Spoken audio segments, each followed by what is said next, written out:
What's up guys, JohnOrigins here, today bringing you a Pokemon Black and White 2 Wi-Fi battle, playing AnkleBreaker1023, better known as Eric, my good buddy. He has been doing a lot of stuff related to his channel in terms of trying to get better quality for his videos, and that's a great little thing he's doing, so please go ahead and support him. Go over to his channel, subscribe, like those videos, watch the videos, comment on that shit. But let's just get into the battle, I suppose. I'm playing some RU, which is a relief for me. I've been wanting to get a battle with this team for such a long time, and finally I got a battle versing Eric. The smoke on thingy being down, and that's really bad. And no one on Skype seems to want to battle, even though I'm like 2 or 3 Pokemon chats. They just don't want to battle any RU. It's a bit harder than people on Skype. They do have battles, but it's usually OU or something, so that's unfortunate. But here today with a very good RU match, so hoping you lot will enjoy it as we just head right into it, I suppose.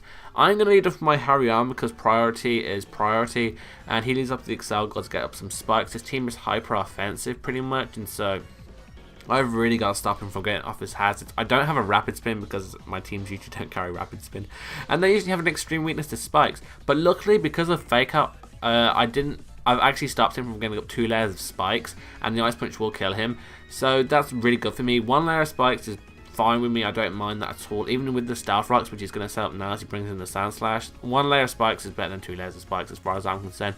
But now bring in my Lawnmower because creative nicknames are creative. And he goes for the Stealth Rocks like I said. I'm going to go for Leaf Storm now.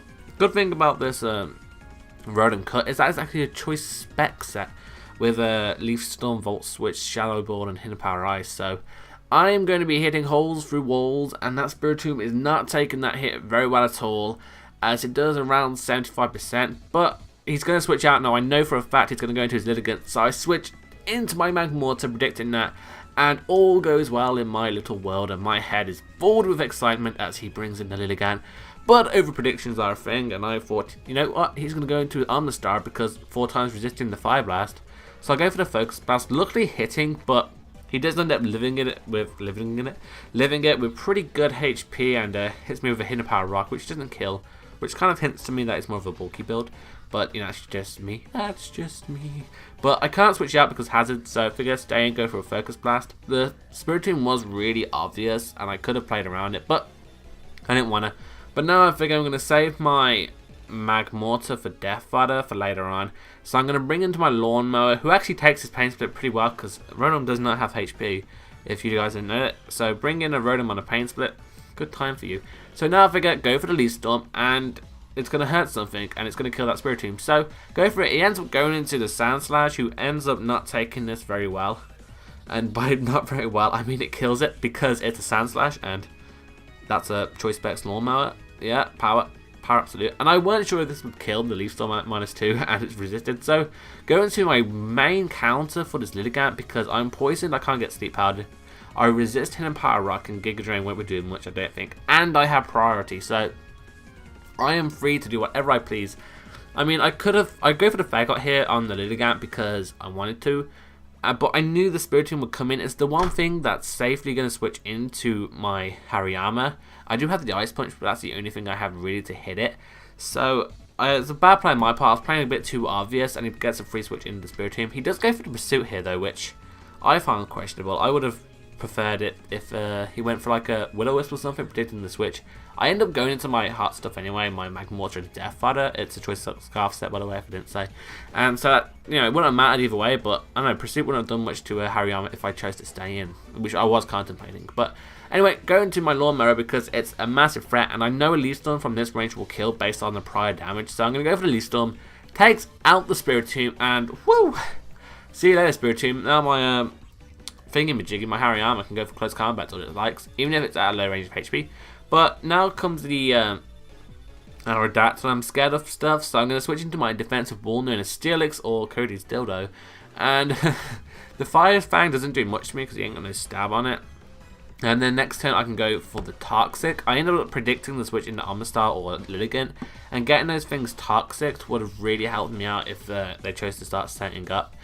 But he ends up staying in here, goes for the Earthquake, does a lot of damage to me, but after Leftovers, I am pretty confident that it's not a 2-hit KO, so I figured, why not go for the Heavy Slam, because I carry Heavy Slam on the Steelix, because it's a heavy piece of bloody metal. I figured, you know, it's a bit heavy, Heavy Slam will do a lot to light things like this Aerodactyl and take out the thing. Oh yeah, steelix getting killed, doing work.